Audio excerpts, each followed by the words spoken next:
ओम शांति। 1 जनवरी 2026 बाबा का शकार मुरली। मीठे बच्चे, तुम बाप के पास आए हो रिफ्रेश होने। बाप और वर्षे को याद करो तो सदा रिफ्रेश रहेंगी।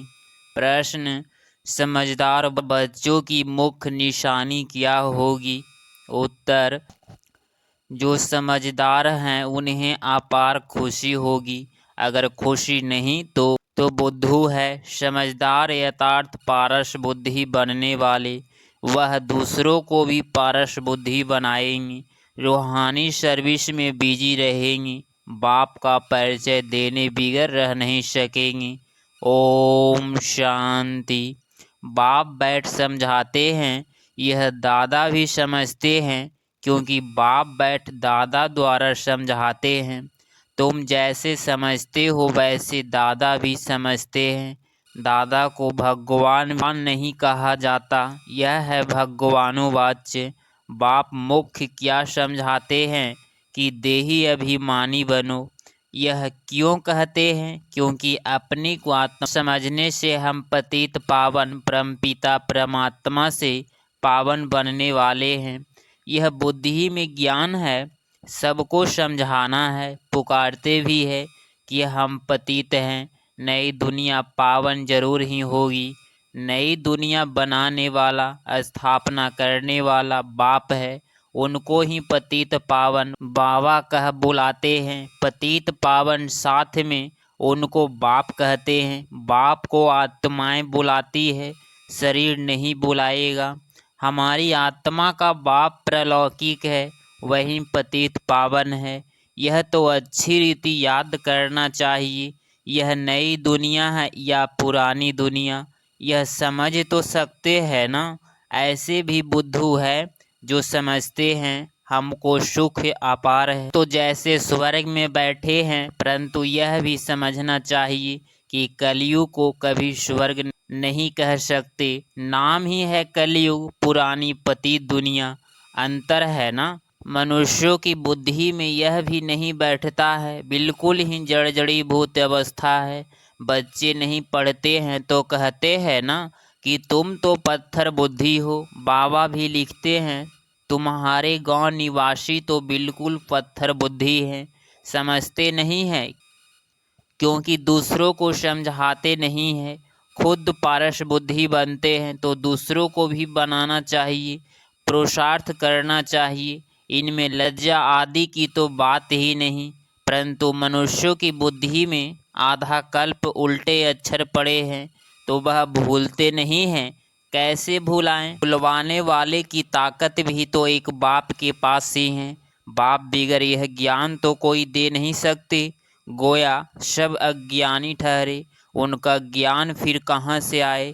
जब तक ज्ञान सागर बाप आकर न सुनाए। तमो प्रधान माना ही अज्ञानी दुनिया, सतो प्रधान माना दैवी दुनिया। फर्क तो है ना। दैवी देवताएं ही पुनः जन्म लेते हैं, समय भी फिरता रहता है, बुद्धि भी कमजोर होती जाती है। बुद्धि का योग लगाने से जो ताकत मिले वह फिर खलास हो जाती है। अभी तुमको बाप समझाते हैं तो तुम कितने फ्रेश होते हो। तुम रिफ्रेश थे और विश्राम में थे। बाप भी लिखते हैं ना, बच्चों आकर रिफ्रेश भी हो जाओ और विश्राम भी पाओ। रिफ्रेश होने बाद तुम सतयुग में विश्रामपुरी में जाते हो। वहाँ तुमको बहुत विश्राम मिलता है। वहाँ सुख शांति संपत्ति आदि सब कुछ तुमको मिलता है। तो बाबा के पास आते हैं रिफ्रेश होने, विश्राम पाने। रिफ्रेश भी शिव बाबा करते हैं, विश्राम भी बाबा के पास लेते हो। विश्राम माना शांत। थक कर विश्राम होते हैं ना, कोई कहाँ जाते हैं विश्राम पाने। उनमें तो रिफ्रेशमेंट की बात ही नहीं। यहाँ तुमको बाप रोज समझाते हैं तो तुम यहाँ आकर रिफ्रेश होते हो। याद करने से तुम तमो प्रधान से सतो प्रधान बनते हो। सतो प्रधान बनने के लिए ही तुम यहाँ आते हो। उनके लिए क्या पुरुषार्थ है? मीठे मीठे बच्चे बाप को याद करो। बाप ने सारी शिक्षा तो दी है, यह सृष्टि चक्र कैसे फिरता है, तुमको विश्राम कैसे मिलता है, और कोई भी यह बातें नहीं जानते, उन्हें को भी समझाना चाहिए ताकि वह भी तुम जैसे रिफ्रेश हो जाए। अपना फर्ज ही यह है सबको पैगाम देने, अविनाशी रिफ्रेश होना है, अविनाशी विश्राम पाना है। सबको यह पैगाम दो, यही याद दिलाना है कि बाप को और वर्षे को याद करो। है तो बहुत सहज बात, बेहद का बाप स्वर्ग रचते हैं, स्वर्ग का ही वर्षा देते हैं। अभी तुम हो संगम युग पर, माया के श्राप और बाप के वर्षे को तुम जानते हो। जब माया रावण का श्राप मिलता है तो पवित्रता भी खत्म, सुख शांति भी खत्म, तो धन भी खत्म हो जाता है। कैसे धीरे धीरे खत्म होता है वह भी बाप ने समझाया है। कितने जन्म लगते हैं, दुख धाम में कोई विश्राम थोड़े ही होता है, सुख धाम में विश्राम ही विश्राम है। मनुष्यों को भक्ति कितना थकाती है, जन्म जन्मांतर भक्ति थका देती है, कंगाल कर देती है। यह भी अब तुमको बाप समझाते हैं। नए नए आते हैं तो कितना समझाया जाता है। हर एक बात पर मनुष्य बहुत सोच करते हैं, समझते हैं कहाँ जादू न हो। अरे तुम कहते हो जादूगर, तो मैं भी कहता हूँ जादूगर हूँ, परंतु जादू कोई वह नहीं है जो भेड़ बकरी आदि बना देंगे। जानवर तो नहीं है ना, यह बुद्धि से समझा जाता है। गायन भी है, सुरमंडर के साज से इस समय मनुष्य कैसे रीढ़ मिसल है। यह बातें यहाँ के लिए है, सतयुग में नहीं गाते, इस समय का ही गायन है। चंडिका का कितना मेला लगता है, पूछो वह कौन थी, कहेंगे देवी। अब ऐसे नाम तो वहाँ होता नहीं, सतयुग में तो श्वेत शुभ नाम होता है। श्री रामचंद्र श्री कृष्ण श्री कहा जाता है श्रेष्ठ को, सतयुगी संप्रदाय को श्रेष्ठ कहा जाता है। कलयुगी विशेष संप्रदाय को श्रेष्ठ कैसे कहेंगे, श्री माना श्रेष्ठ। अभी तो मनुष्य तो श्रेष्ठ है नहीं। गायन भी है, मनुष्य देवता बनना, फिर देवता से मनुष्य बनते हैं, क्योंकि 5 विकारों में जाते हैं। रावण राज्य में तो सब मनुष्य ही मनुष्य हैं, वहाँ है देवताएं, उनको ड्रीटी वर्ल्ड, इसको ह्यूमन्स वर्ल्ड कहा जाता है। ड्रीटी वर्ल्ड को दिन कहा जाता है, ह्यूमन्स वर्ल्ड को रात कहा जाता है। दिन सोझरे को कहा जाता है, रात अज्ञान अंधियारे को कहा जाता है। इस फर्क तो तुम जानते हो, तुम समझते हो। हम पहले कुछ भी नहीं जानते थे, अभी सब बातें बुद्धि में है। ऋषि मुनियों से पूछते हैं, रचता और रचना के आदि मध्य अंत को जानते हो, तो वह भी नेति नेति कर गए। भी तुम समझते हो, हम भी पहले नास्तिक थे, बेहद के बाप को नहीं जानते थे। वह है आश्रय अविनाशी बाबा, आत्माएं का बाबा। तुम बच्चे जानते हो, हम उस बेहद के बाप के बने हैं जो कभी जलते नहीं हैं। यहाँ तो सब जलते हैं, रावण को भी जलाते हैं। शरीर है ना, फिर भी आत्मा को तो कभी कोई जला नहीं सकते। जो को बाप यह गुप्त ज्ञान सुनाते हैं, जो बाप के पास ही है, यह आत्मा में गुप्त ज्ञान है। आत्मा भी गुप्त है, आत्मा इस मुख द्वारा बोलती है। इसीलिए बाप कहते हैं, बच्चे देह अभिमान मत बनो, आत्माभिमानी बनो, नहीं तो जैसे उल्टे बन जाते हो, अपने को आत्मा भूल जाते हो। आत्मा के राज्य को भी अच्छी रीति समझना है। ड्रामा में जो नोंद है वह बहु रिपीट होता है, यह किसको पता नहीं है। ड्रामा अनुसार सेकंड बाई सेकंड कैसे चलता रहता है, यह भी नॉलेज बुद्धि में है। आसमान का कोई भी पार नहीं पा सकते हैं, धरती का पा सकते हैं। आकाश सूक्ष्म है, धरती तो स्थूल है, कई चीज़ों का पार पा नहीं सकते। जबकि कहते भी हैं, आकाश ही आकाश, पताल ही पताल है।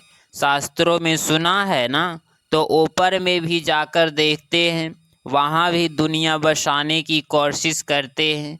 दुनिया बसाई अमरलोक को पाकिस्तान कहा जाता है। वहाँ बहुत नेचुरल ब्यूटी होती है।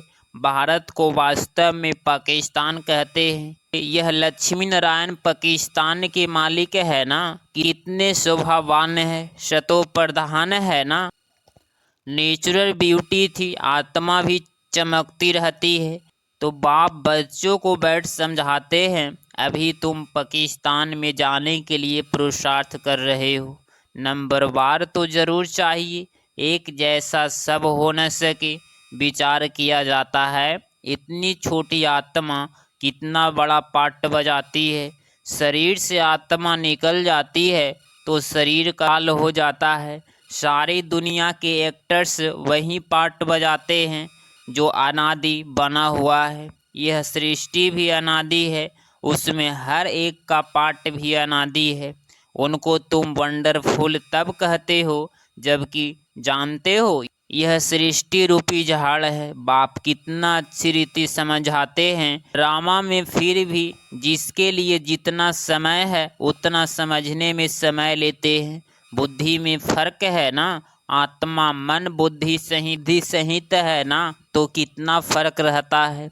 बच्चों को मालूम पड़ता है हमको स्कॉलरशिप लेने की है तो दिल अंदर खुशी होती है ना। यहाँ भी अंदर पाने से ही ये ऑब्जेक्ट सामने देखने में आती है तो ज़रूर खुशी होगी ना। अभी तुम जानते हो यह बनने के लिए यहाँ पढ़ने आए हैं, नहीं तो कभी कोई आ न सके।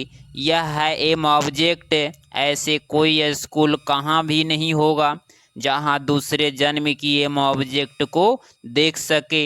हे हो यह स्वर्ग के मालिक है, हम ही यह बनने वाले हैं। हम अभी संगम युग पर हैं, न उस रजाई के हैं न इस रजाई के हैं, हम बीच में हैं, जा रहे हैं। खिवैया बाप भी है निराकार, बोट आत्मा भी है निराकार। बोट को खींचकर परमधाम में ले जाते हैं। इनकॉर्पोरियट्स बाप इनकॉर्पोरियट्स बच्चों को ले जाते हैं, बाप ही बच्चों को साथ में ले जाएंगे। यह चक्र पूरा होता है, फिर हूबहू रिपीट करना है। एक शरीर छोड़ दूसरा लेंगे, छोटा बनकर फिर बड़ा बनेंगे। जैसे आम की गुठली को जमीन में डाल देते हैं तो उनसे फिर आम निकल आएंगे। वह है हद का झाड़, यह मनुसृष्टि रूपी झाड़ है। इसको वैरायटी झाड़ कहा जाता है। सतयुग से लेकर कलयुग तक सब पार्ट बजाते रहते हैं। अविनाशी आत्मा 84 के चक्र का पार्ट बजाती है। लक्ष्मी नारायण थे जो अब नहीं है, चक्र लगाए अब फिर यह बनते हैं। कहेंगे पहले यह लक्ष्मी नारायण थे, फिर उन्हों का यह है लास्ट जन्म ब्रह्मा सरस्वती। अभी सबको वापिस जरूर जाना है। स्वर्ग में तो इतने आदमी थे नहीं, न इस्लामी न बौद्धि, कोई भी धर्म नहीं थे, कोई भी धर्म वाले एक्टर्स नहीं थे सिवाय देवी देवताओं के। यह समझ भी कोई में नहीं है। समझदार को टाइटल मिलना चाहिए ना। जितना जो पढ़ता है नंबरवार पुरुषार्थ से पद पाता है। तो तुम बच्चों को यहाँ आने से ही यह एम ऑब्जेक्ट देख खुशी होनी चाहिए। खुशी का तो परिवार नहीं, पाठशाला वह स्कूल हो तो ऐसे है कितना गुप्त परंतु ज़बरदस्त पाठशाला है। जितना बड़ी पढ़ाई उतना बड़ा कॉलेज, वहाँ सब फैसिलिटी मिलती है। आत्मा को पढ़ना है, फिर चाहे सोने के तख्त पर चाहे लकड़ी के तख्त पर चढ़े। बच्चों को कितनी खुशी होनी चाहिए, क्योंकि शिव भगवानुवाच्य है ना, पहले नंबर में है। यह विश्व का प्रिंस। बच्चों को अब पता पड़ा है, कल्प कल्प बाप ही आकर अपना परिचय देते हैं। मैं इसमें प्रवेश कर तुम बच्चों को पढ़ा रहा हूँ। देवताओं में यह ज्ञान थोड़े ही होगा, ज्ञान से देवता बन गए, फिर पढ़ाई की दरकार नहीं। इसमें बड़े विशाल बुद्धि चाहिए समझने की। अच्छा मीठे मीठे सिकिलधे बच्चों प्रति माता पिता बाप दादा का याद प्यार और गुड मॉर्निंग। रूहानी बाप की रूहानी बच्चों को नमस्ते नमस्ते। नए साल की रूहानी बच्चों को एवं फरिश्ते बच्चों को नमस्ते नमस्ते नमस्ते नमस्ते। धारणा के लिए मुख्य सार पॉइंट नंबर फर्स्ट, इस पति दुनिया का बुद्धि से संन्यास कर पुरानी देह और देह के संबंधियों को भूल अपनी बुद्धि बाप और स्वर्ग तरफ लगानी है। पॉइंट नंबर टू, अविनाशी विश्राम का अनुभव करने के लिए बाप और वर्षे की स्मृति में रहना है। सबको बाप का पैगाम दे रिफ्रेश करना है। रूहानी सर्विस लज्जा नहीं करनी है। 1 जनवरी 2026 का वरदान, संगठन में एक मत और एक रस स्थिति द्वारा सफलता प्राप्त करने वाले सच्चे स्नेही भव। स्पष्टीकरण, संगठन में एक ने कहा दूसरे ने माना, यह है सच्चे स्नेह का रिस्पॉन्स।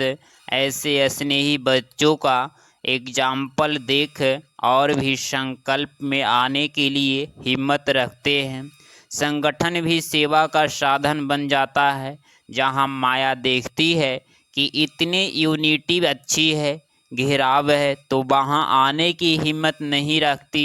एकदम और एक रस स्थिति के संस्कार ही सतयुग में एक राज्य की स्थापना करते हैं। स्लोगन, कर्म और योग का बैलेंस रखने वाले ही सफल योगी है। सतयुगी सर्व तीव्र पुरुषार्थी भाई बहनों को नए युग के नए साल के साथ नए वर्ष की बहुत बहुत बहुत शुभ बधाइयाँ।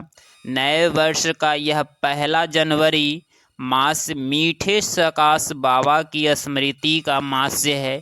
हम सभी बाबा के बच्चे अव्यक्त वतन की सूक्ष्म लीलाओं का अनुभव करने तथा स्वयं को ब्रह्मा बाप समान संपन्न व संपूर्ण बनने के लिए पूरा ही मास अपनी बंधन मुक्त जीवन मुक्त स्थिति बनने के लिए मन और मुख का मौन रखो। बुद्धि बल से अव्यक्ति वतन की सैर करो। इसी लक्ष्य से इस मास के अव्यक्ति इशारे भेज रहे हैं। अव्यक्ति इशारे, इस अव्यक्ति मास के बंधन मुक्त रह जीवन मुक्त स्थिति का अनुभव करो। दादा चाहते हैं मेरा एक एक बच्चा मुक्ति जीवन मुक्ति के वर्षे के अधिकारी बने। अभी के अभ्यास की सतयुग में नेचुरल लाइफ होगी, लेकिन वर्षे का अधिकार अभी संगम पर है। इसीलिए अगर कोई भी बंधन खींचता है तो कारण सोचो और निवारण करो। अगर आप इस चैनल पे डेली मुरली क्लास सुन रहे हैं तो चैनल को प्लीज़ सब्सक्राइब करें और नोटिफिकेशन ऑल पे क्लिक करें। मिलते हैं अगली मुरली क्लास में। और नए साल की बहुत बहुत बहुत मेरी तरफ से सभी भाई बहन और फरिश्ते बच्चों को नमस्ते नमस्ते। Happy new years 2026। Om Shanti.